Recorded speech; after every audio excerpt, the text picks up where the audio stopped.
Hallelujah. Can you give me a little more volume on the music? That's good. Thank you.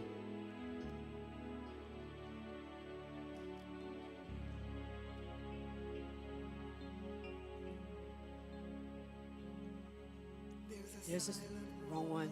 I'll sing it a cappella. There's a silent war that's raging deep within me. My lower nature fights to dominate. My spirit man is poised and locked in battle.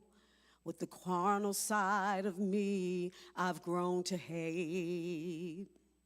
The trumpet of my prayers play towards heaven. A voice of desperation in my cry. Lord, strengthen me that I might not yield myself to sin, but keep your righteous banner lifted high. Lord, I hunger for holiness, and I trust for the righteousness that's yours, that my mind would be cleansed and my spirit renewed, and this temple that you dwell in would be pure. The tempter stalks about me as a lion, searching for the slightest scent of blood.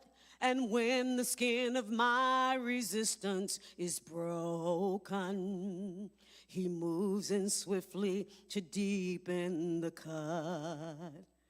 The Lord of creation, hear your servant. You understand the weakness of man. I count myself crucified with Jesus, alive to Christ and dead indeed to sin. Lord, I hunger for holiness, and I trust for the righteousness that's yours, that my mind, it would be cleansed and my spirit renewed, and this temple that you dwell in, yes, this temple that you dwell in would be pure. Lord, I hunger, Lord, I hunger for holiness.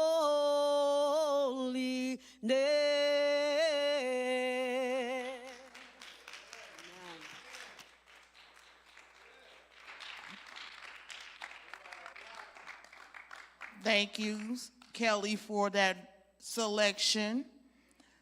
We will now go into our introductions for our members, our panel members. And again, I want to remind you that we will be conducting this Night of Hope like we would in our NAMI meetings. So with that, I'll start. My name is Charmaine Baker.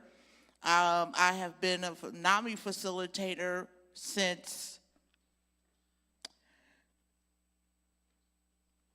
2022. And I co-facilitate with 3 other people. Maralisia is one, Shannon and Lamisha Bynum are the other. Thank you. And we meet every Friday night at 6 p.m. here on the campus of First Missionary.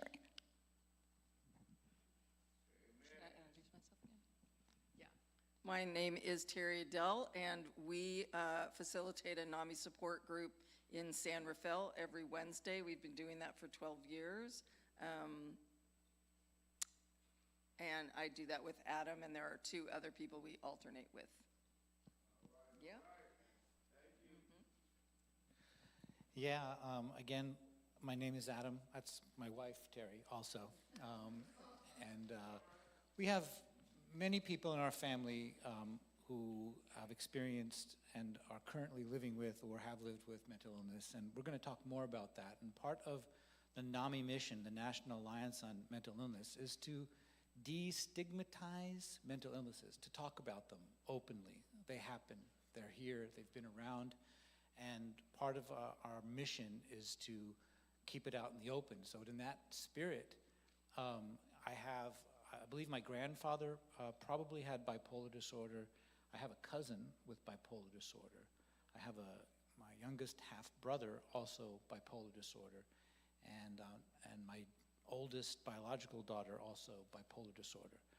We also have a son together, my stepson, who Teri will talk about, with schizophrenia. And I want to say that just right off the bat because, to put people at ease, I'm pretty sure if I just asked everyone to, raise their hand anywhere I go, there's hardly a family who doesn't have someone who has experienced mental illness of some kind.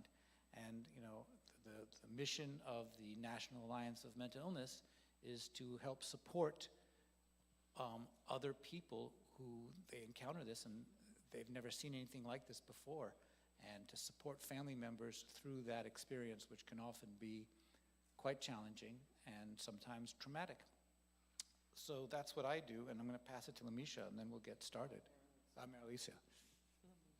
Hi, again, my name is Maralisia Mack, and as Adam and the rest of the NAMI facilitators said, there is 1 in 7 people who has mental illness. We're a peer-led support program group for families of individuals living with mental illness. So we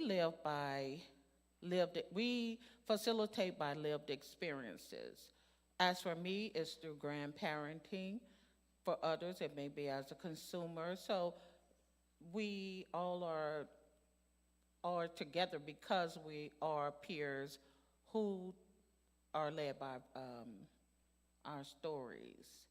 And that's important to know. And we are here, like Charmaine said, every Friday night from 6 o'clock to 7:30 p.m. And yeah.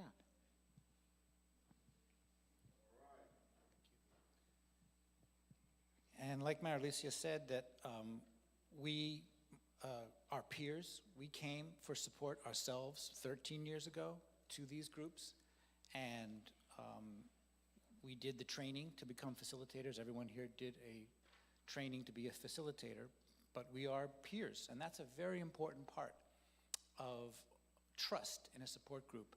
You don't want to go somewhere where the person leading it really doesn't understand what you're going through. Just regular folks like everybody else trying to deal with something difficult. So here's how it works. We advertise on our website. People hear about it through word of mouth, just like events like these, or they know somebody who knows somebody, and you just show up. You don't need to register. You don't need to, you could be completely anonymous. You don't even have to use your real name if you don't want, and you can come and just show up at one of our meetings. Ours is at 7 p.m. on Wednesdays, and theirs is at 6 p.m. on Fridays, right here. You go to namimarin.org to look at the calendar to see when the upcoming support groups are. There are Spanish groups on Thursdays. There are Spanish groups on Saturdays. And for all the information, you go to namimarin.org and you see when a group is, and you just show up. And people come in, we welcome them. Welcome, come, sit down. We tell them what we're about to do. We tell them we're going to read some of these posters, and I think we're going to show them up on that screen as well. We're going to read the group guidelines, and we go take turns, and we read them, and we read these principles of support. Thank you. That's exactly the agenda we're doing right now. And after we read the group guidelines and the principles of support, then we're going to check in. And we're going to talk for about 1 to 2 minutes about what brought us here today.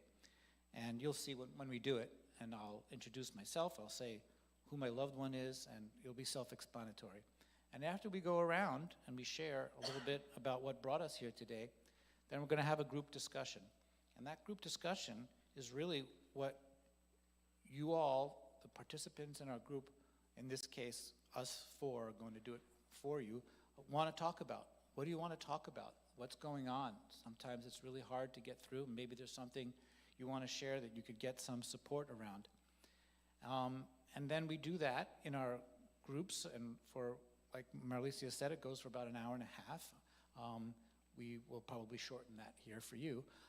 And then we close, and that's it. So without further ado, I'll get started.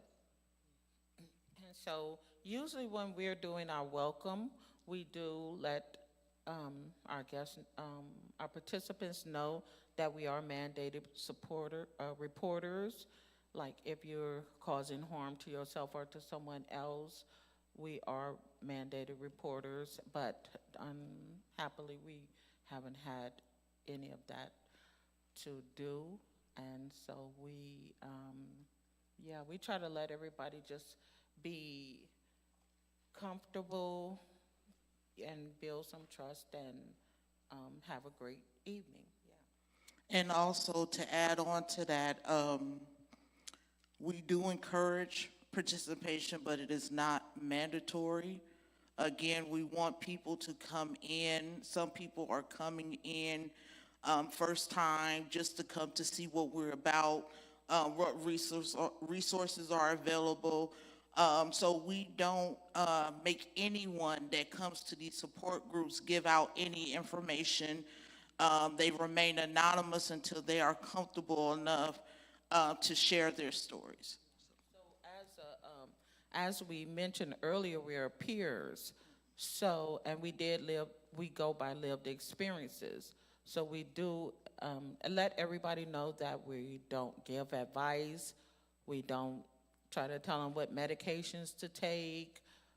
We share stories, and we're not clinicians or physicians or any of that. Great. We start out by reading these group guidelines, and just for the sake of time, I think I'll read them so we can alternate reading the principles of support.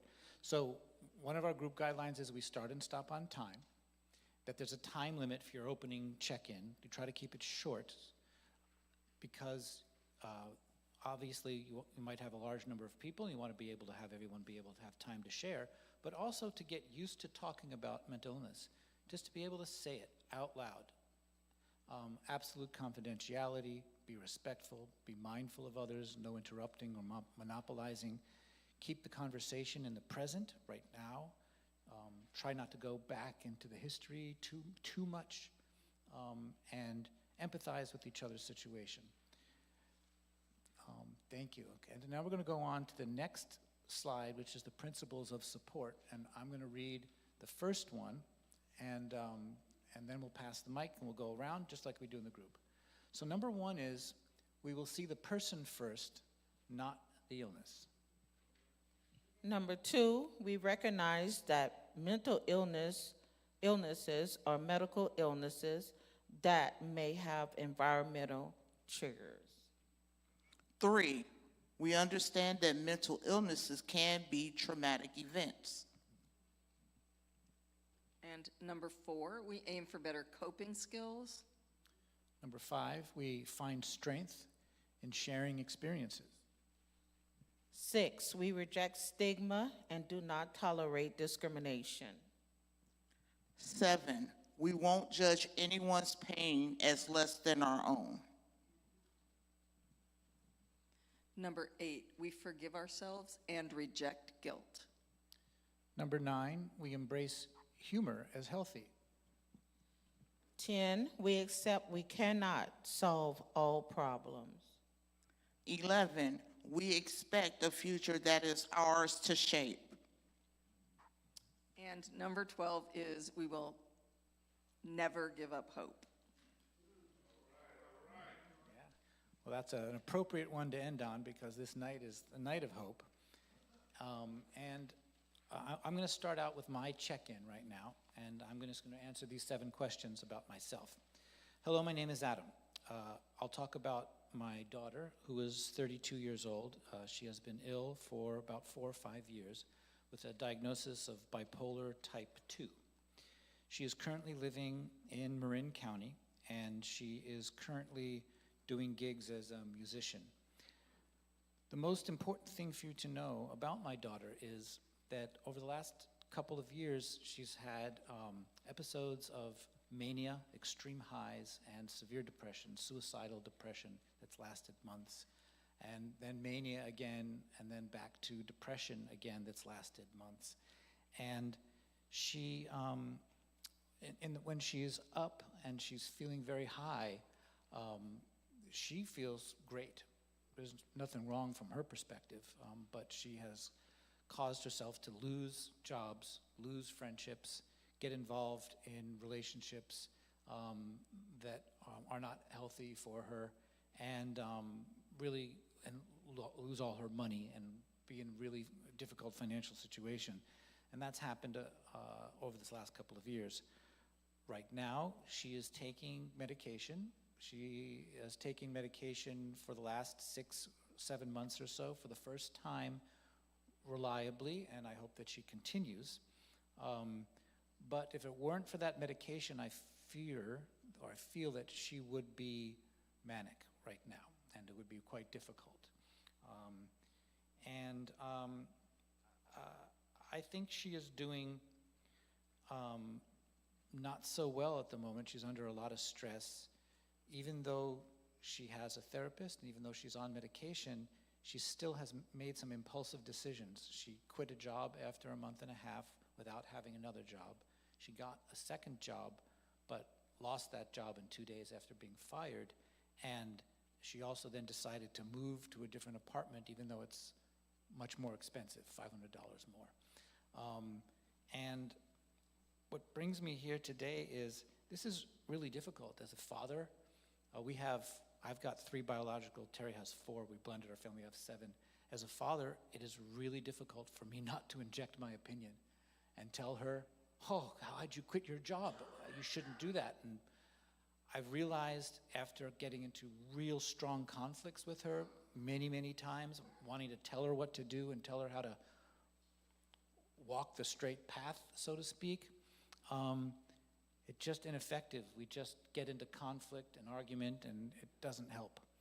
So I come to these groups not only to facilitate and have people meet each other and realize they're not alone with what they're going through, that there are people out there who can understand what they're going through.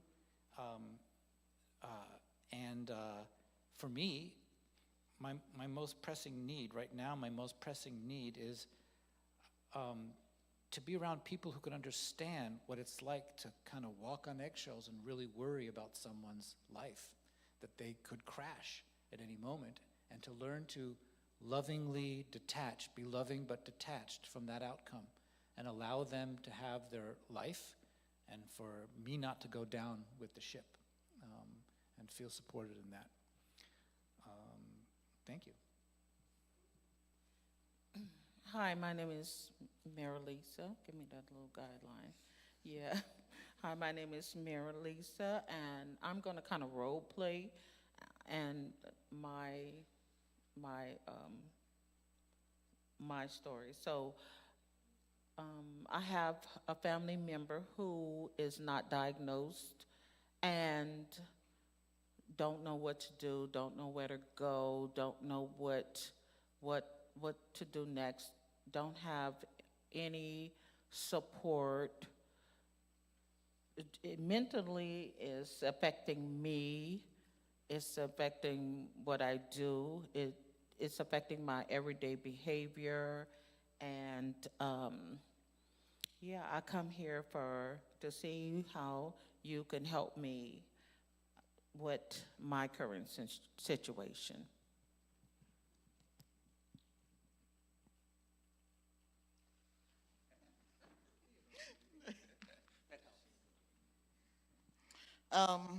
Hello, my name is Charmaine. I have two family members, my mother and my middle son. My mother, she is, let me see, 55. She's 74. Sorry, I have to do a little math. Uh, and my son is 35. My mother has been dealing with anxiety and depression. I've noticed for the last 5.5 years.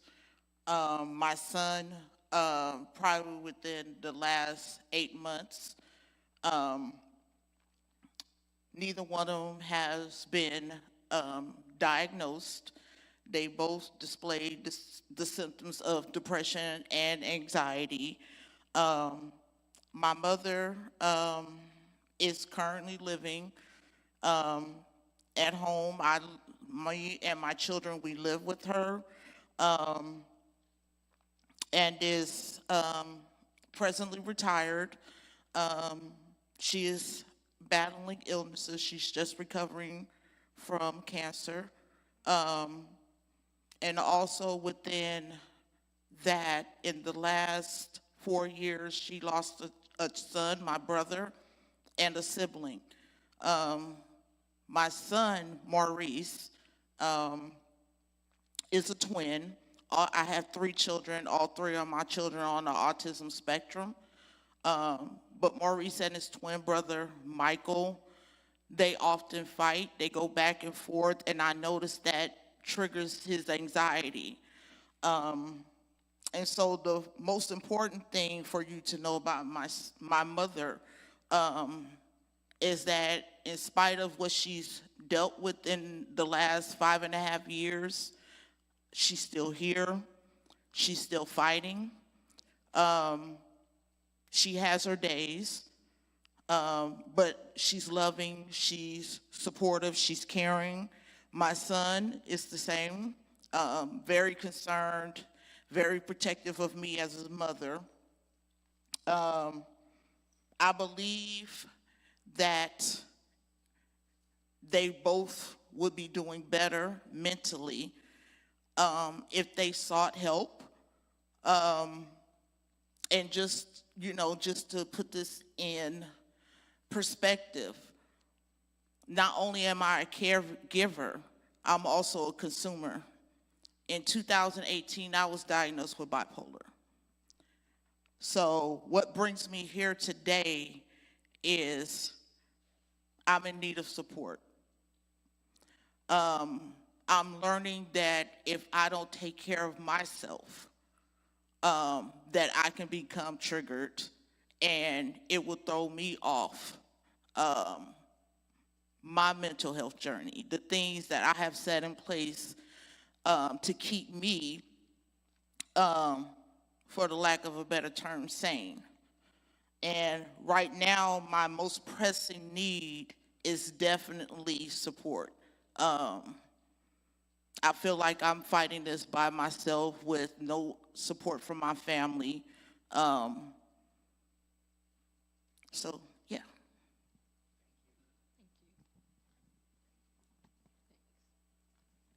Hi, my name is Teri. I have a son who is 43 years old and has been ill since he was 17.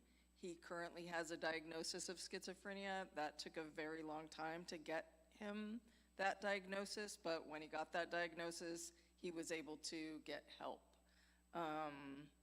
He's currently living in an apartment in Las Vegas, and I think the most important thing to know about him is medically with schizophrenia, typically he had a very normal life, a very normal childhood until he was 17, and then had a psychotic break that caused him to become a very different type of person.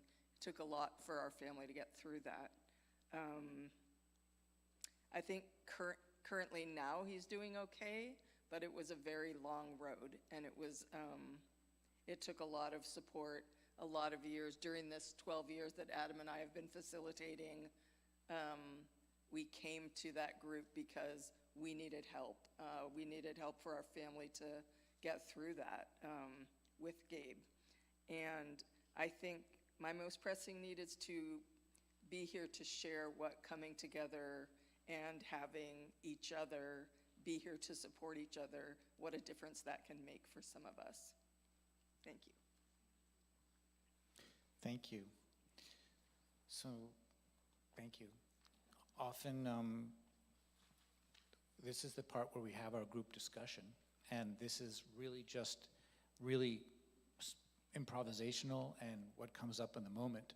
I have some ideas of the topics that we're going to cover, but what we talk about isn't planned. We're just going to talk naturally about the things that come up in our groups and are coming up for us right now as we talk about this.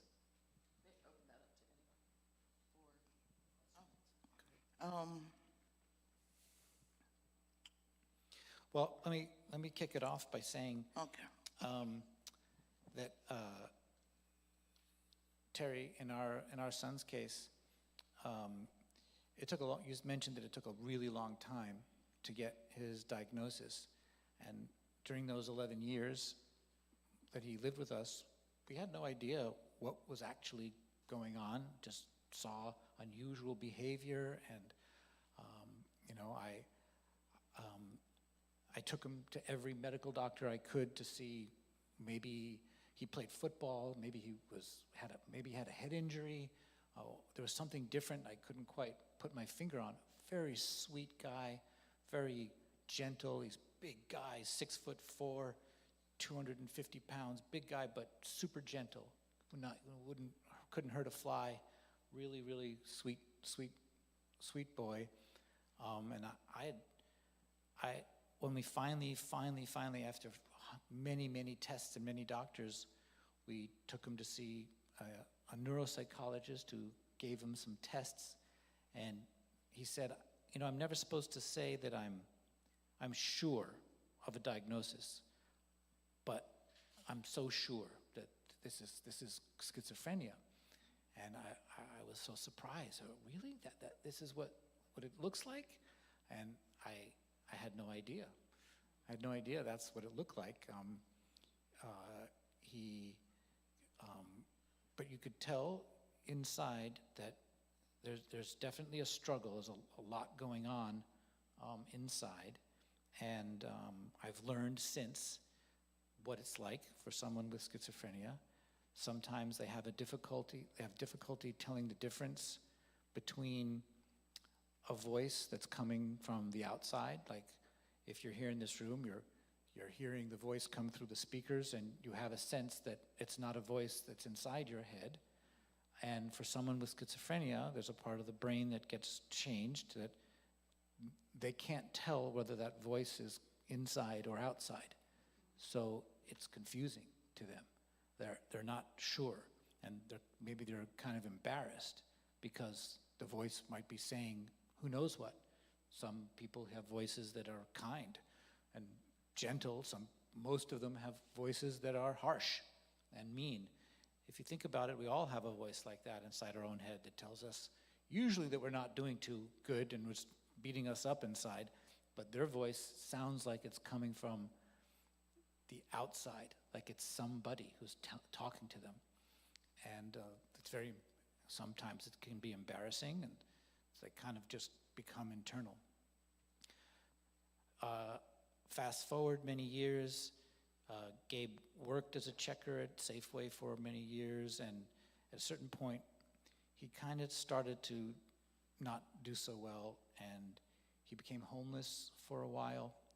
And that homeless phase was actually really important because then social workers approached him and asked him, how are you? Can we help you? And he kind of was able to accept finally that he might need some help.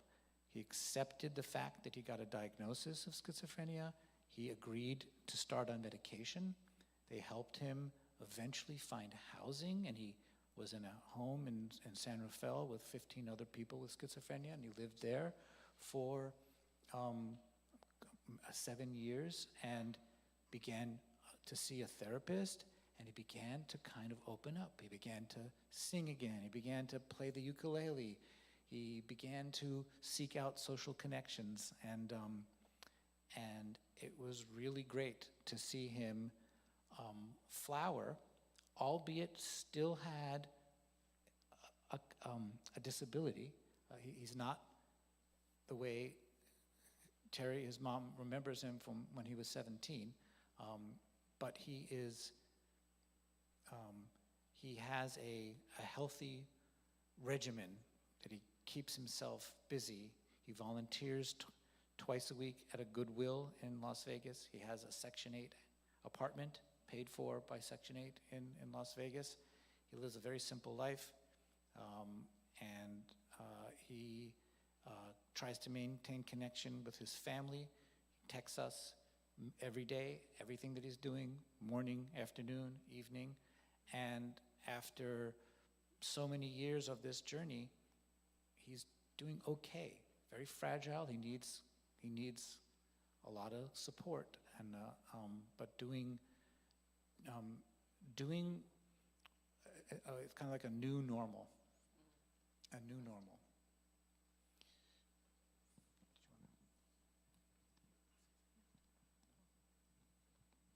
You were finished?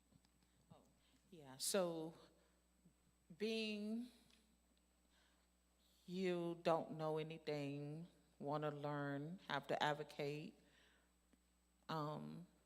I took some cognitive behavior therapy trainings through NAMI and Dr. Turkinson. And through the CBT trainings, it teaches you how to befriend the person who is dealing with schizophrenic or other mental illnesses, because it teaches you things like, okay, maybe you don't understand hearing voices, so you would learn what the hearing voices is. It teaches you to tell your loved one that let's record our conversation so you can hear that I don't hear the same thing that you're hearing.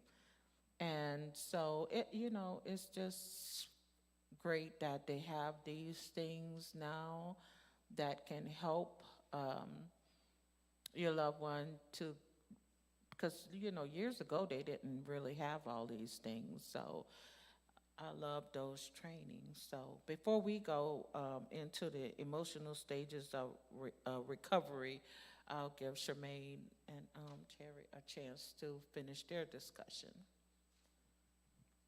I just want to say, for me, going back to what was said in the beginning about us being peer support,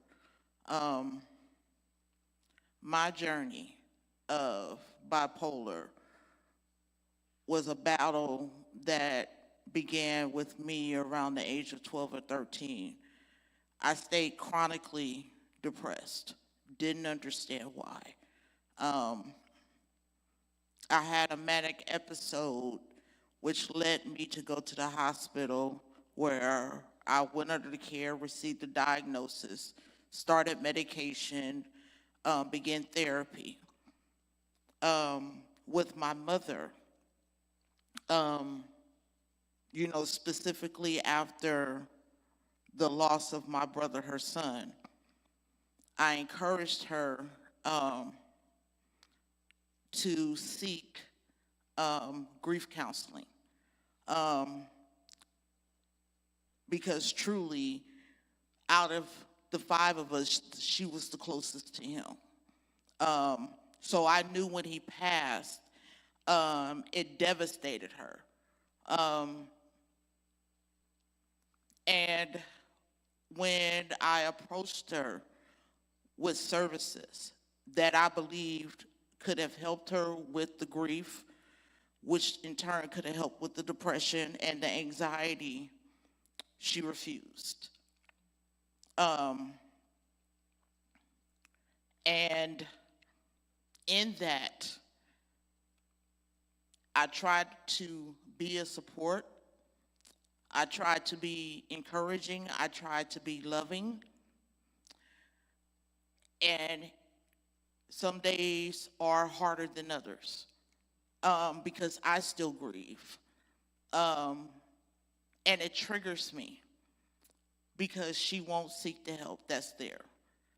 I realized there was only so much I can do, and it pains me to see her suffer.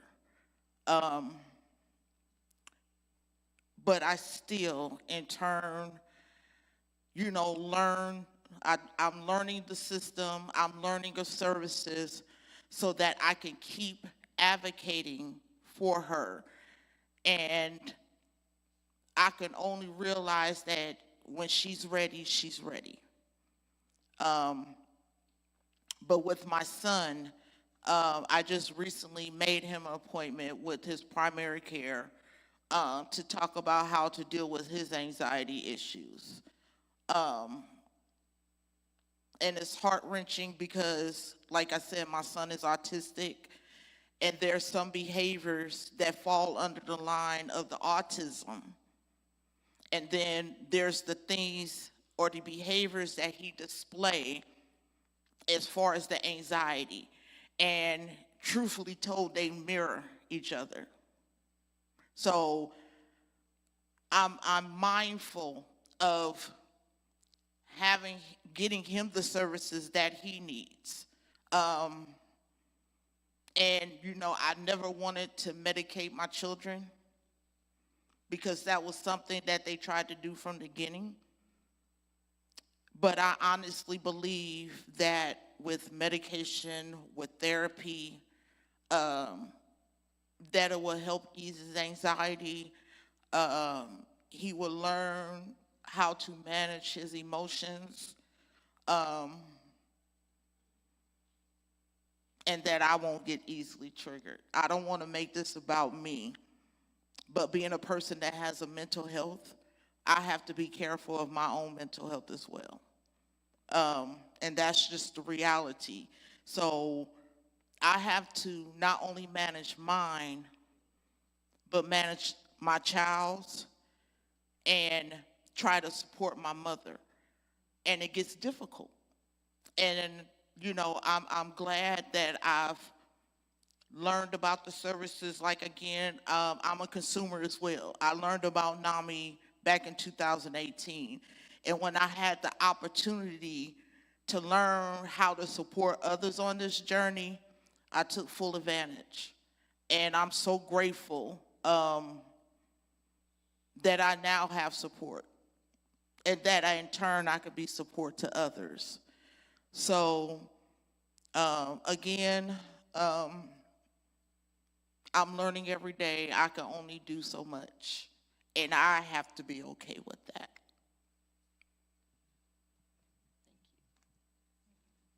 Thank you. I think just to support what you said, we do have a daughter of ours that is a nurse, and I think that all of us who are supporting someone with a mental illness, it is caregiving to some degree. And I know that our daughter that is a nurse, they support them to get help because you can get caregiver fatigue by taking care of somebody who needs you for long periods of time. So this group, when we have this family support group, it's really there to kind of support the caregiver. And in your case, you're both caregiver for all of that. Anyway, I think that is what it's mostly about, is to really support people who can get fatigued by having to be a support to another person on an ongoing basis. Yeah.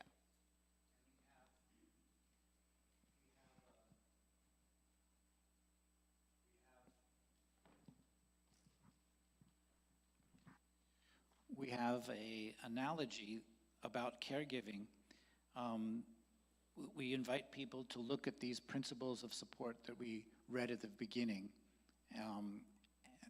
Maybe we can show the slide of them there too. And we invite them to look at which principle helps them get through the emotional roller coaster, often traumatic event of mental illnesses.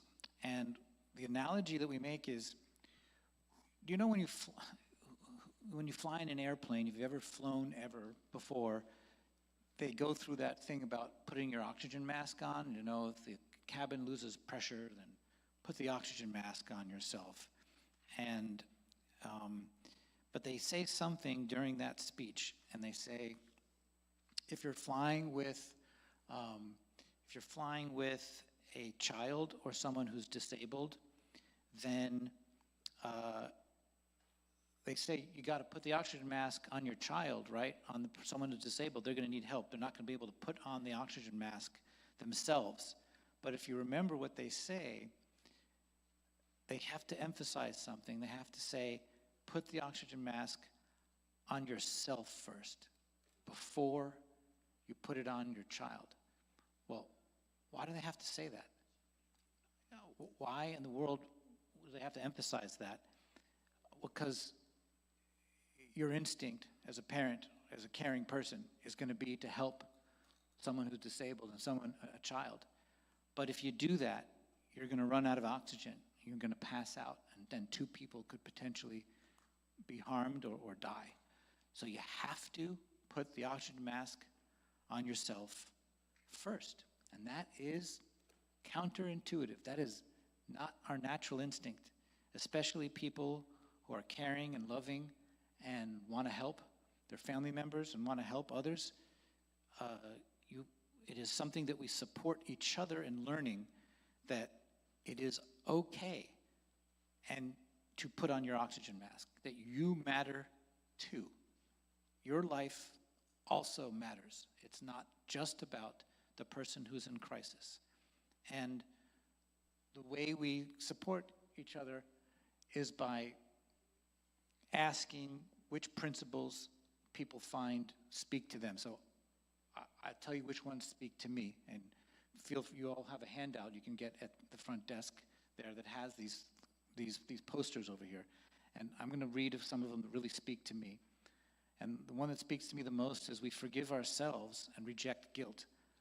I've had to grapple a lot with guilt. Like, this is my fault. I should have been able to do something more. And I've had to also, it says number 10, we accept we cannot solve all problems. Boy, oh boy, especially being a father, I want to be able to solve all problems. And I can't. I cannot. All problems are not solvable, especially by me alone. And really getting that I cannot solve all problems. And then the one that also speaks to me is that we recognize that mental illnesses are medical illnesses. They may have environmental triggers, but they are medical. Thank you. It's the number 2 there. They are medical. They're nobody's fault. We don't blame someone for, oh, your kidneys, you have a kidney failure. We don't say, oh, well, we don't shame someone or blame someone if they have a knee injury or knee problem. But for some reason, mental illnesses carry an unfortunate stigma around them. But they're medical illnesses just like any other illness. No one knows exactly how they're caused, but they have something to do with the immune system and the brain and how they interact. And they come on around adolescence, some in the teenage years, and they're nobody's fault. They've been with us for thousands of years. The Romans and Greeks write about these illnesses. We have a long track of human history. They're nobody's fault. They just happen, just like cancer happens, just like other diseases happen.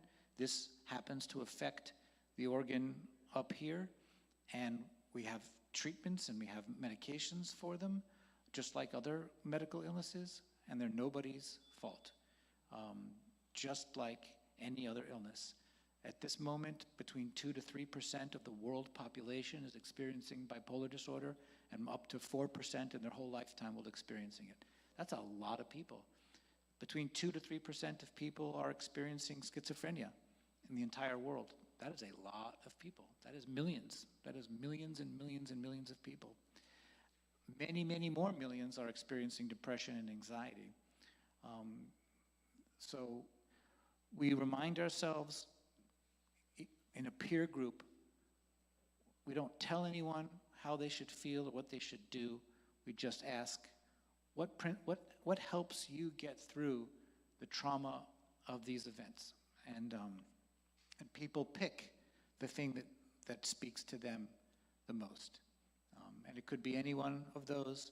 Sometimes people don't really resonate, don't really find anything on that list of 12 that really speaks to them. In that case, what does help you get through? Okay, well, your hobbies, you like swimming. Well, great, swim. Or you go to church and you have a community there. Yes, do that. What helps you get through, because your life matters too? Anyone else want to chime in with what principles really speak to them? So yeah, I would say that 11 and 12, we expect a future that is ours to shape, and 12, we will never give up hope. So I go to the CBT trainings anytime they're available, so I could help shape the future of my loved one. And I never give up hope, and not so I would know what services is available and try to make sure they utilize some of those services. As NAMI facilitators and as advocates, we have a whole lot of services from close to all the 250 stakeholders here in Marin County, and we try to utilize them, every support group that we have, by knowing what their needs are and how we could support them, and we go back and check and see if they utilized it, and we utilize it ourselves. So yeah. I would say for me, 3 and 4. 3 is we understand that mental illnesses can be traumatic events. And again, with the case of my mom, she lost a child. And I can't even begin to understand what that feels like. And, I try to comfort her the way that I know best. I remind her that, as far as raising us, she did what she could. She did what she knew to do. When we became adults, we became responsible for our own lives. I try to help her erase the guilt, because the one thing that she always says to me is that I should have done more. I could have done more. And I said, Mom, you did enough. In the hopes that someday she will get that. But again, I can't begin to understand what it was like losing a child. So I keep that in the forefront of my mind when I sit with her in her grief. The second thing for me is we aim for better coping skills. There are days where I feel like I'm on autopilot. I'm just doing and not being conscious or present in the moment. And in doing so, I wear myself out. I'm not cognitively present with my mother or my son, and that creates more chaos. And so I'm learning in those moments where, they're each having or dealing with their issues, to be present, sometimes just to sit and not say anything, and just to monitor so I could better understand how to service them. And for me, the self-care part is important. Reminding myself that no matter what I have to do throughout the day, to take 5 minutes, 10 minutes, 15, 20 minutes, 30 minutes for Charmaine to sit with Charmaine. And know that I can't be everything to everybody if I'm nothing to myself first.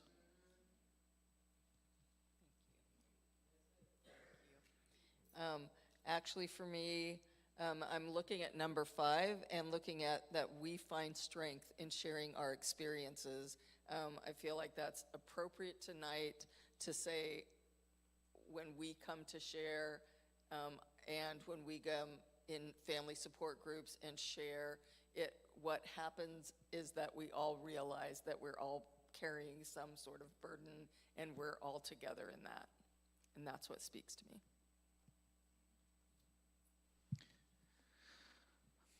Well,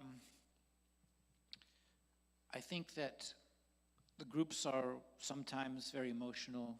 People, if they feel free to cry, sometimes they're always apologizing. I'm so sorry, I'm so sorry. No, we welcome tears. That's fine. If people can't speak, sometimes, Teri, you relate that it took you at least 6 months to say anything in the group when we first started coming for not being able to speak beyond the tears. Tears are fine. Their emotions are fine. No one needs to hide them. That's okay. If someone really is going through quite a lot emotionally, we might point them to our last slides here, which are called the emotional stages of recovery. And it'll be great to see them. And we might ask them, yeah, that's the third stage, which is moving into advocacy. And I think there are 2 before that. There we go. We ask people to, sometimes they might not know how they're feeling.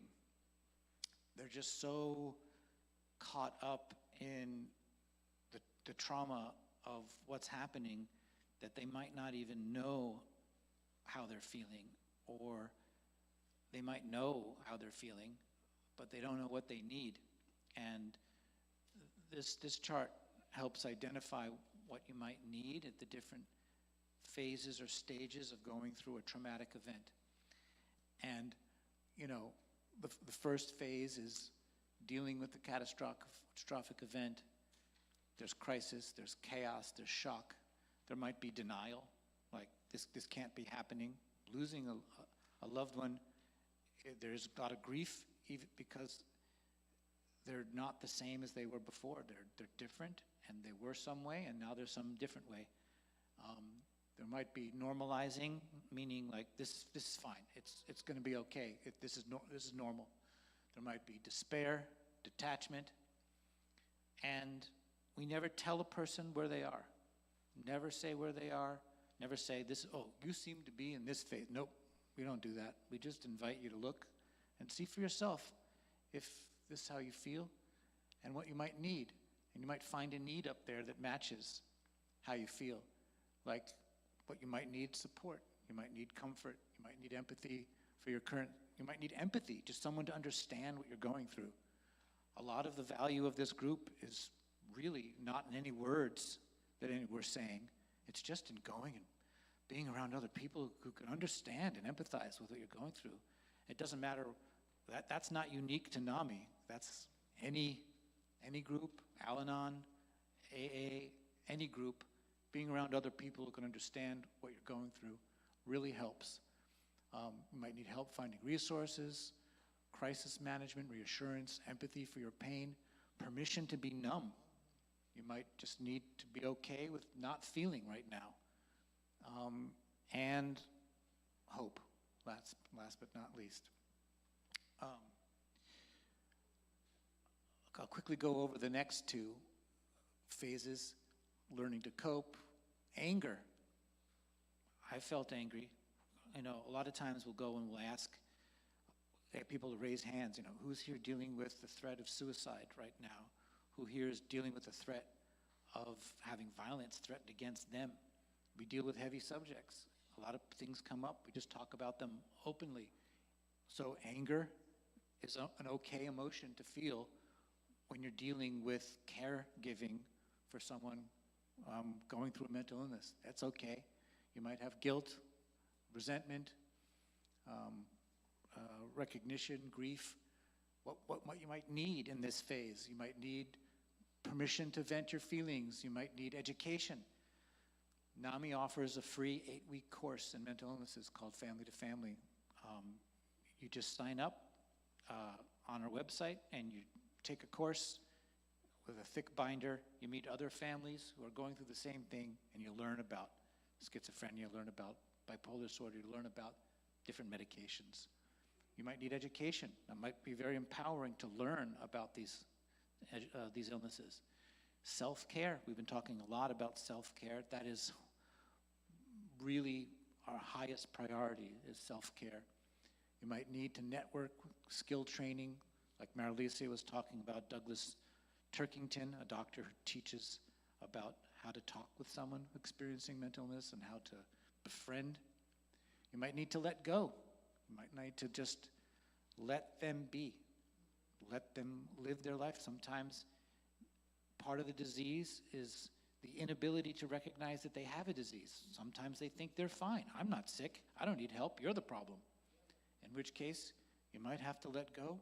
They might have to be homeless. They might have to be incarcerated. They might have to be on the street, and you can't go down with the ship. You might need to learn the system, and oh my gosh, there it is again, hope.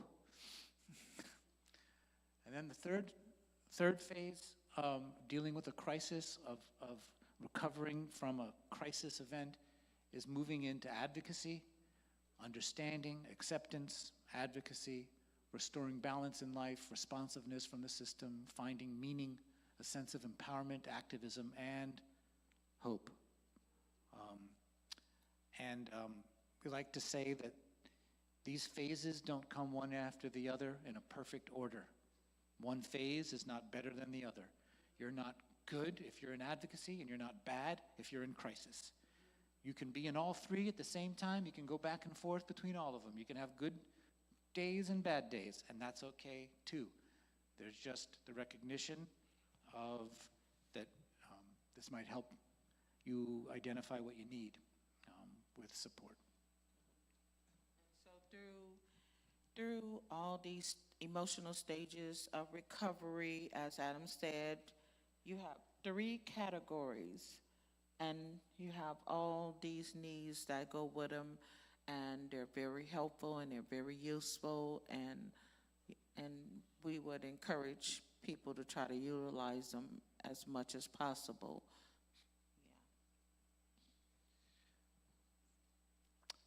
So, when we have our group discussions, we do have a formal close to our hour and a half together when we meet, and we try to end on a positive note. We try to ask maybe perhaps what someone's going to do for themselves over the next couple of weeks, something positive in their lives that they can do for themselves, because we really try to uplift each other and remind each other that our lives matter also. We really want to help and save our loved ones. We want to have them have a great life. We want to have them meet their potential, and that might not be under our control. So we have to focus on what is under our control, and we might end on a positive note about that's hopeful, about what we can look forward to,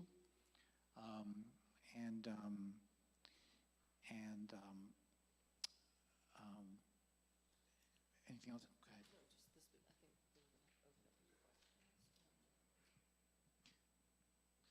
ahead. Teri asked if anyone had any questions that we didn't cover, or anything that anyone would like to ask. Feel free to ask. Just go ahead and ask it. We'd be happy to answer any questions, anything that we haven't answered. We'll hang around here When we're done, if you want to come up and ask us anything, feel free to do so. We're in no particular rush. We're just so honored to be able to share what this is like. And hope, oh, please.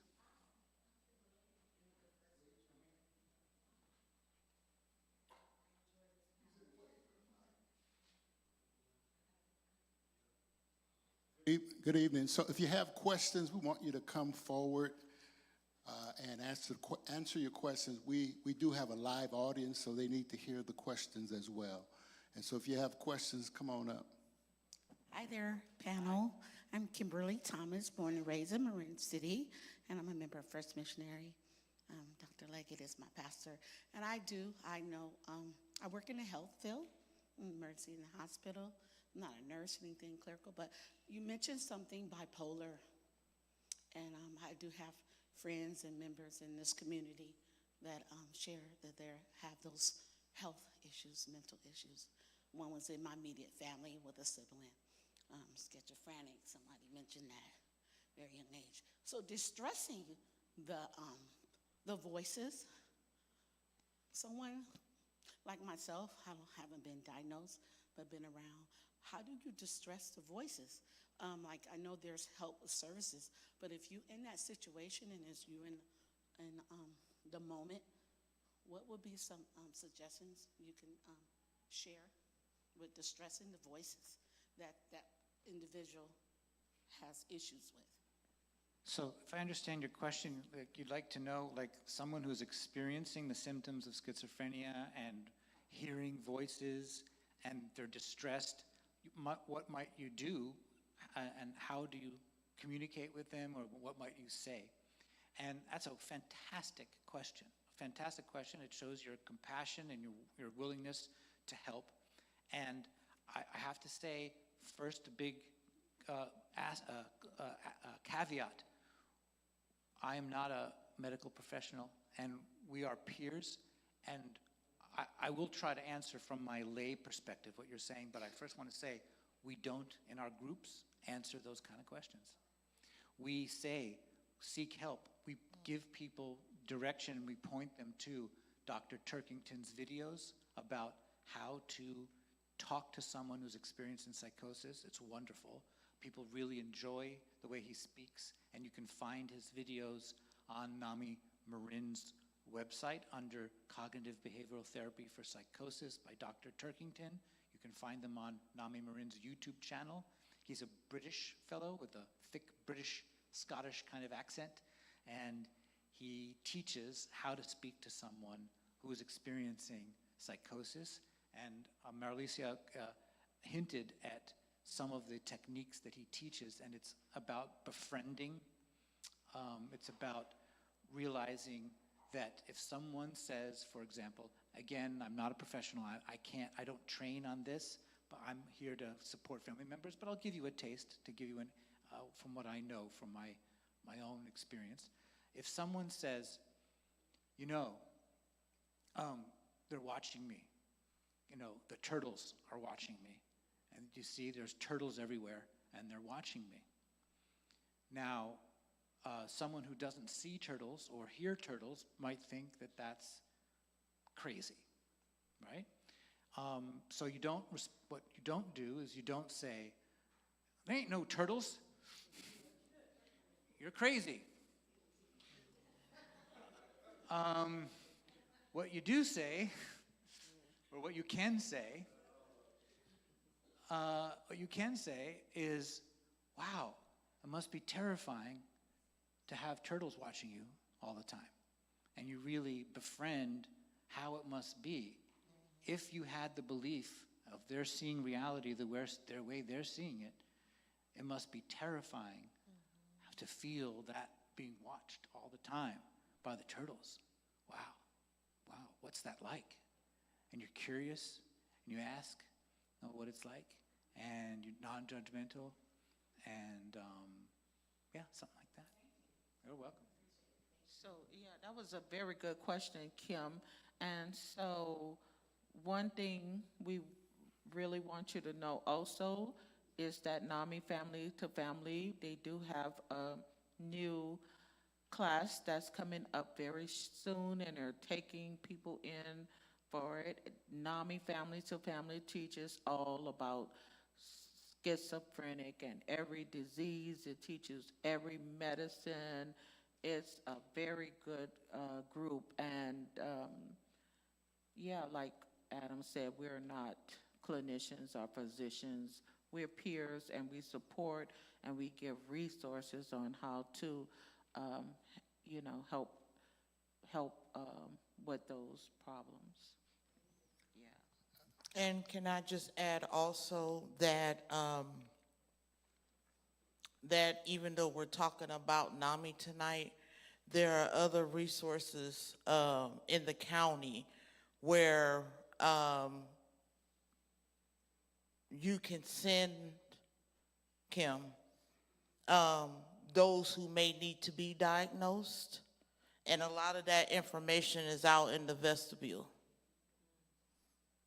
I have a couple of questions, and I appreciate how you guys shared so freely and were very transparent. But what if someone comes to the group and they don't want to share? Well, it happens all the time. Just happened our last meeting. People are totally welcome to pass and just observe. Your only criteria, the only requirement is that you be a family member, that you have someone that you're there for in your life that has a mental illness that you need support for. That's your ticket in. If you've got that, which is pretty much everybody if you really think about it, you can just come and you can observe like Teri did. Maybe you want to say a little bit more about your experience for the first 6 months? Well, I just know that like sometimes, and I just want to expound on the fact that you said like as long as you have somebody with a mental illness, then that you're welcome to be in the group. And that's just only so that people will know that everybody there is under the same understanding. Yeah.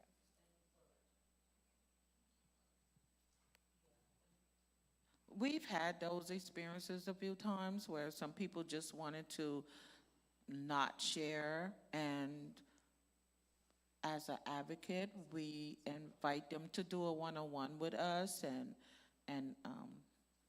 that's another option too, that, as part of the community health workers, we can do one-on-one with people who don't feel comfortable with sharing with the whole group.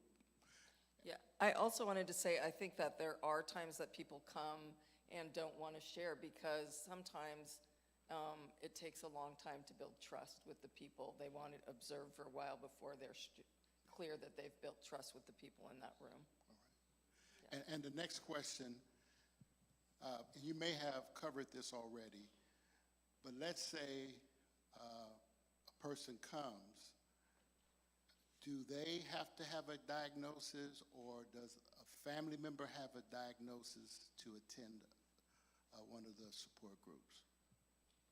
I just want to say that we do inform those who come to the group that we are a group that supports caregivers of people that have diagnosed mental illness.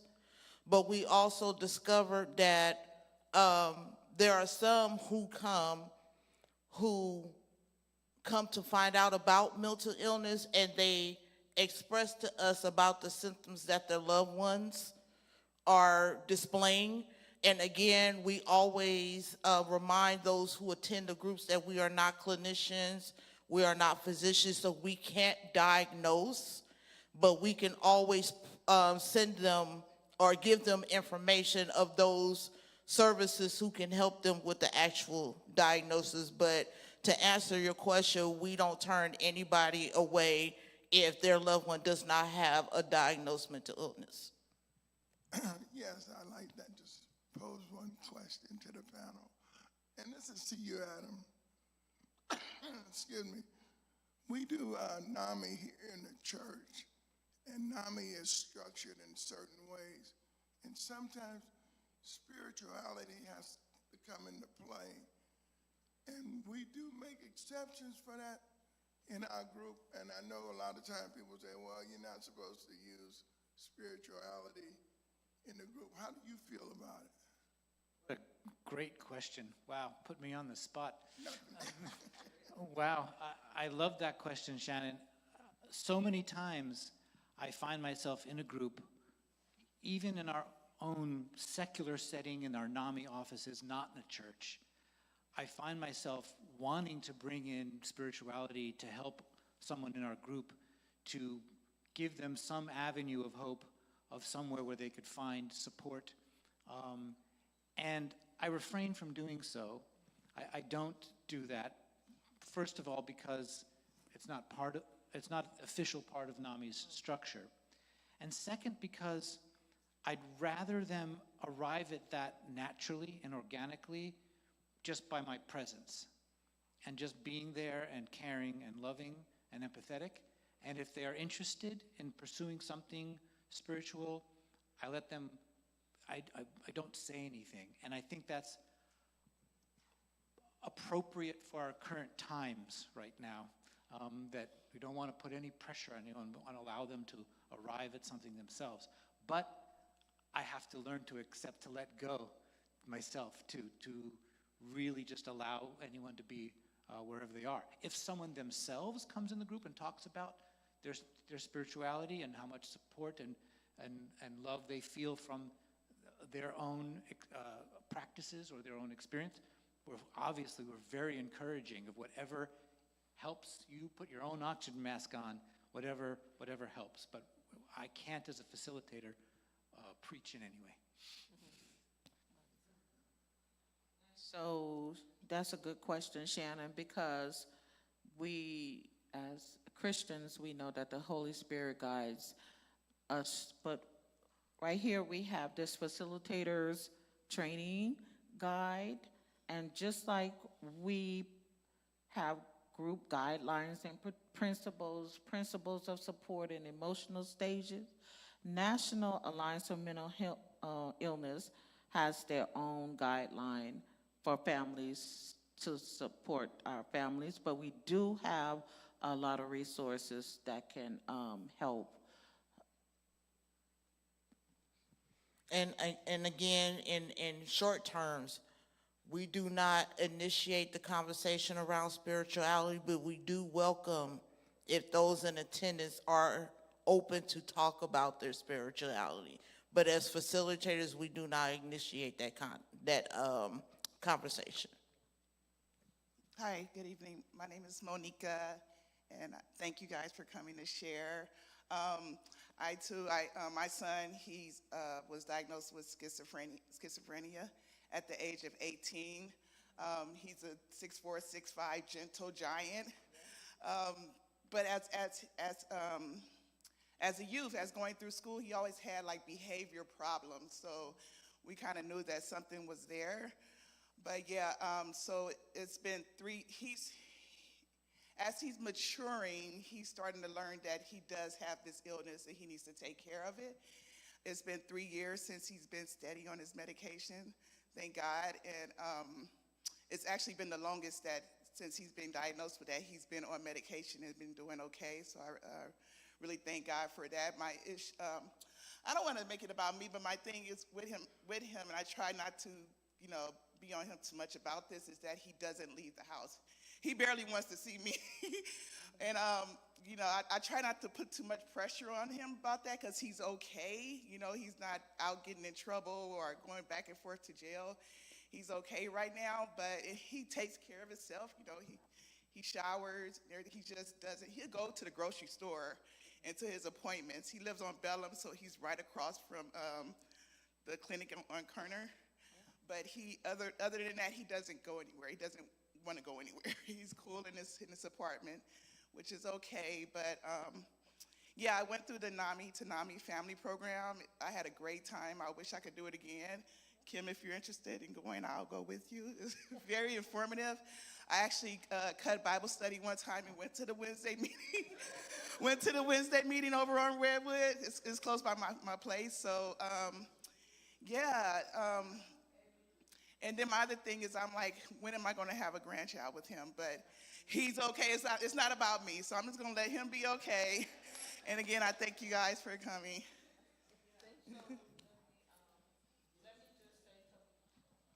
Let me just say to Mo, so right now is very rare, but NAMI is having some facilitator trainings coming up very soon. So if you're interested, yay. I just want to thank you for sharing what you just shared and the courage it takes to stand up in public and say, I have a son with mental illness, and that's also part of our mission, destigmatization. Stand up, stand up proud. We even have a NAMI walk where we get together in the hundreds, and you were there. Awesome, and it's usually the first week of October. It's in McInnes Park, and you get out there and you just walk. It's a thing. It happens, and destigmatizing is a huge part of NAMI's mission. To just it happens, and thank you for your courage, and we'd love to have you as a facilitator. Hello. Thank you for coming. This was so informative. My name is Tijuana. I'm a member of First Missionary. That's my pastor. I want to know, how do you encourage a family member to get diagnosed or to get some treatment?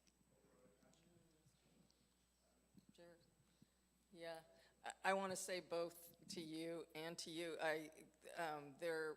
Because the family support groups that we run are drop-in, we've just seen hundreds of people come through and share and get help for as long as they need. I think that if you've done family to family, you know that like isolation is kind of part of some of the symptoms of that. So we're glad that he's medicated. We're glad that he's doing as well as he is. I feel like socialization is hard. And I think that another thing that we really notice is that people want quick solutions, and this takes lifetime. It's their whole lifetime of getting well as they possibly can. I know my son was also really isolated for a very long time, and it's hard to watch that and know that they have something to offer, or that you could be doing better, but it's difficult. And I think that as far as people getting a diagnosis, I feel like we have so many families that come through, and it just takes years, because just like you said, you want your mom to maybe get something that would help her more. A diagnosis does help the person then know how they can be better medicated, or whatever it is that can, therapy or whatever can help them. And it really is up to them. So it's so hard to wait for that. And there are some, maybe Adam, you can speak to this, but there are like so many resources that will come to somebody who's isolated and talk to them, so that they get reached out to even when they don't have the ability to go out and get help. So, sometimes, I don't know what that is called, but there are some like resources in the community that will come out and talk to your loved one and just kind of reach out to them a little bit, so they can come in whenever they're ready. It's a lot of different ways that people end up hospitalized or something like that in order to get a diagnosis. Unfortunately, sometimes you have to just wait it out, and I don't think we have any like sort of magic wand that, to get them there. Sometimes part of the family support group is we support each other while they wait that out, and a lot of people don't have a diagnosis, and it's really hard to get them help when we can't even figure out what's going on with them. So we help each other with that patience. Tijuana, one other thing we do also is we, as our family members, know our families. So sometimes we have to advocate for them. We have to go out and get information, get everything set up. It might seem like a lot, but it's worth it. Another thing is, a lot of times family members do not want their family member to help them. A lot of times it's great just to have them to talk to somebody who is more trained and skilled, like even an advocate. And we definitely can point them to the right places, but even if it's not an advocate, we have so many connections with so many different, organizations. Shannon could tell you that many times I just have to, Shannon, I need you right now, brother. And he's coming running, and we get that person the help that they need right at that moment, at that time. And we're just grateful for that. But yeah, sometimes you have to advocate for yourself, for them, and a lot of times you have to let somebody else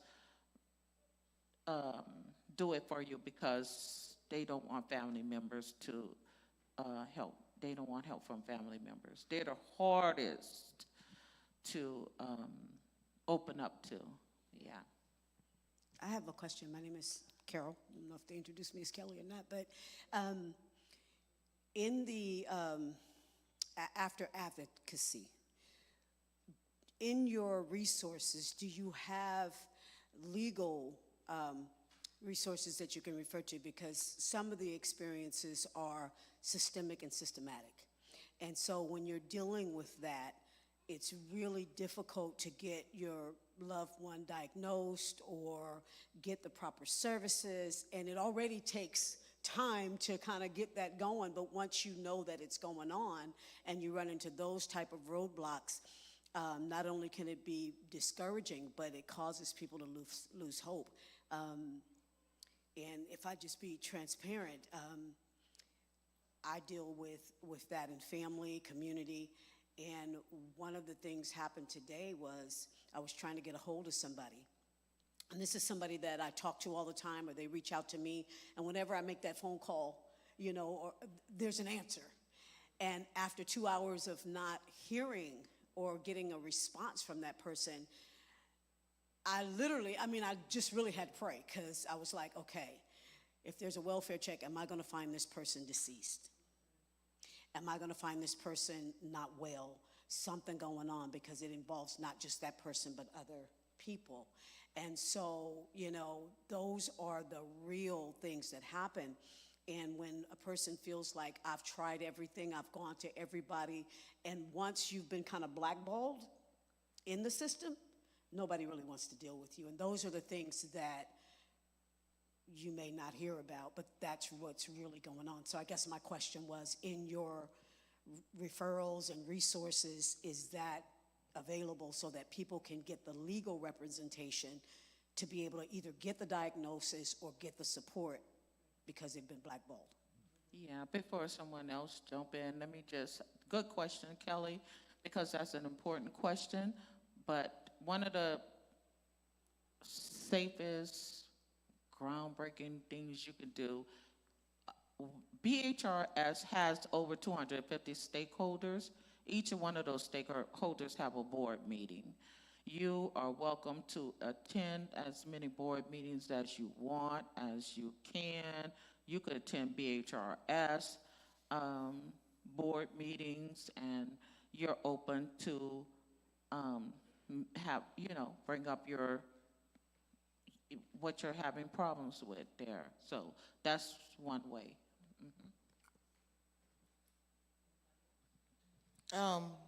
I just want to make the suggestion, Kelly, that in your advocacy, I think education is so important. And when I say education, I'm talking about education of the laws around mental illness. Sometimes when we're dealing with a broken system, it's easy to get discouraged. It's easy to have our loved ones misplaced, blackballed in a system that is being built and designed to help them. But how we do it, as to Maralisa's point, is know the laws around mental health, the things that the governor has set in place for the state of California, and make those things known. Like Maralisa was saying, go to the board meetings of the systems or the organizations that are designed to help our loved ones with mental illness, and advocate on their behalf and saying, look, this is what's happening with my loved one. It's a crisis. these are the services he was getting or they were getting, and now they're not receiving it because of this incident. And, you know, this is something that's heavily documented, that he has this particular or she has this particular mental illness, and they need services. They should be blackballed for no reason. And one of the things that many of us are fighting against is having people with mental illness being charged and put in jail for their mental illness. That's where we start. And it's frustrating, it's difficult, it's challenging, it's tiring, it is all these things. But if we, as their caregivers, as their loved ones, do not stand up and continue to fight, they will continue to fall through the cracks. It starts with us. That's just my opinion. Can we have one more comment on that? And because we're out of time, and we got a couple of things to do. Gotcha. Thank you for that question. And when your type of question comes into our group, the way our group and NAMI Family Support Group would handle it is, of course, number one, we're not going to solve anyone's particular problem. We're going to give you empathy and support for how frustrating, and give you space to express your feelings and the frustration of dealing with a system that is imperfect. And a lot of that anger comes through our group to varying degrees, because there isn't enough resources, there aren't enough resources to go around to help everyone. Not everyone will get helped, and not everyone will get helped equally. So really what we can do is be there for each other as a community of peers, to support each other through the entire spectrum of feelings that can come up over the trauma of mental illness, and be there for each other. We might not have the answers today, not everything might be solved today, but at least we're not alone. And we can help remind each other that our own lives matter too. Your own peace matters too. You might not be able to control the outcome for your loved one. You might not be able to control what happens to them tonight, tomorrow, or the next day. But we can just do the best we can to help support each other. And remember the analogy to put on the oxygen mask on ourselves first, that it's okay, that it's okay. Thank you, Adam. Come on, let's give the panel a great big hand. Thank you for allowing us to eavesdrop on what, a group would look like. A couple of things. We want to make sure that everybody takes a moment to fill out a survey. We need your feedback on this important conversation. Those of you who are watching online, you can also participate in filling out a feedback form, and so please do that. Also, you can sign in, and so that we know that you were present. Even though you are on the social media platform, we want to know that you were here. And if you do have some questions, I did put in earlier that if you had questions, to send them to me. Please continue to send those questions if you have them, and we'll make sure that we get those questions to you and try to get those answers that those who are listening online. And so we're going to wrap up.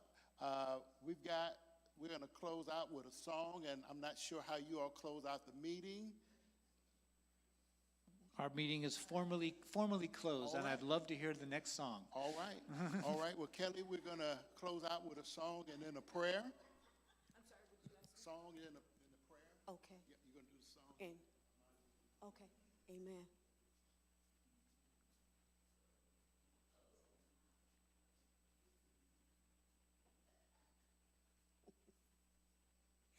All right.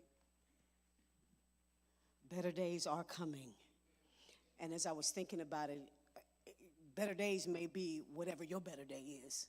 Could be every other day, could be once a year, I don't know. But, that is my hope, that better days are coming.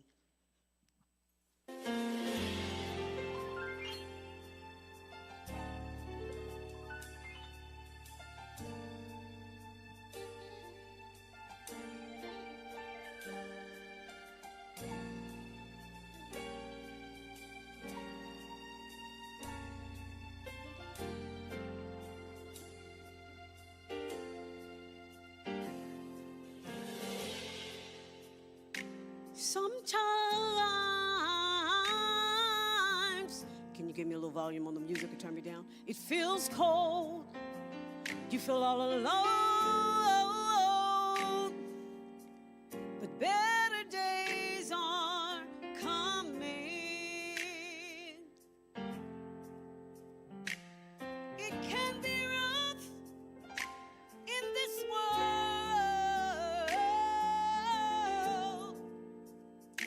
and I know it ain't easy, but hang on in there, 'cause better days are coming.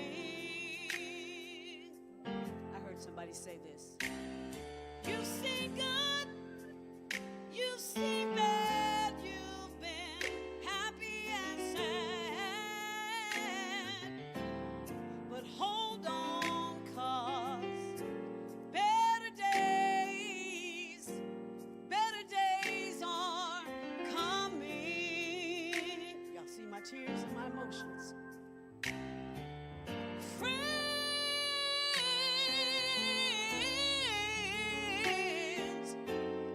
might leave you all by yourself, but don't cry, 'cause better days are coming.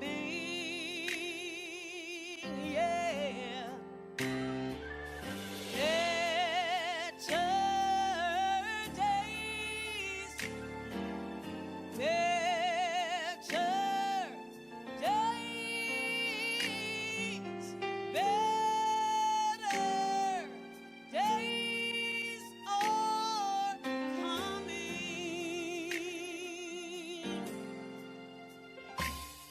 It's only a season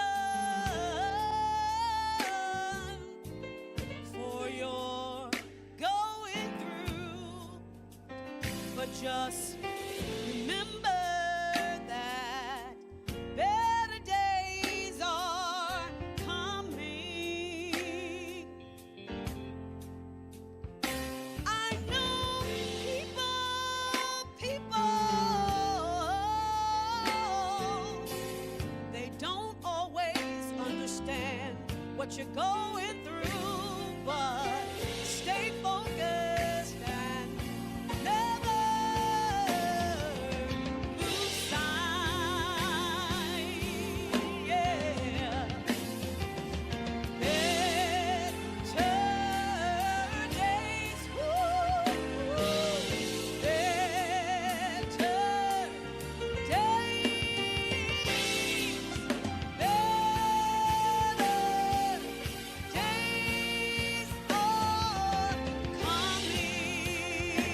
They may not know your story, and you may not get to tell it, but better days.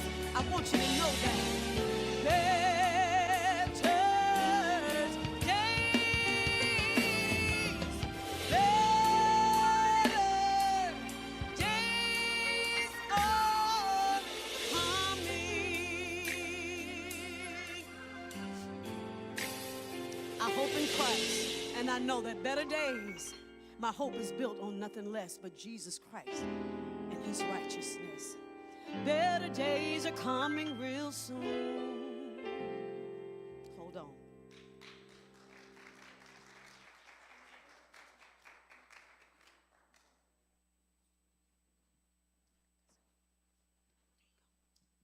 Thank you for that song, cousin. All right, let's go to the Lord in prayer. Thank you. Thank you, guys. It was very helpful. God, our Father, we thank you for our facilitators. We thank you for this information that we have received tonight. We thank you for the authenticity in this building. We thank you for the host, the church hosting this event. We thank all those online who tuned in. We thank you for the refreshments. Thank you for everyone who helped put this together. And may we take this information and this education that we've got and use it to the best of our abilities. Take down any barriers that would stop us from helping ourselves and our loved ones, and take heed to the principles that we learned tonight. In Jesus' name, amen. All right.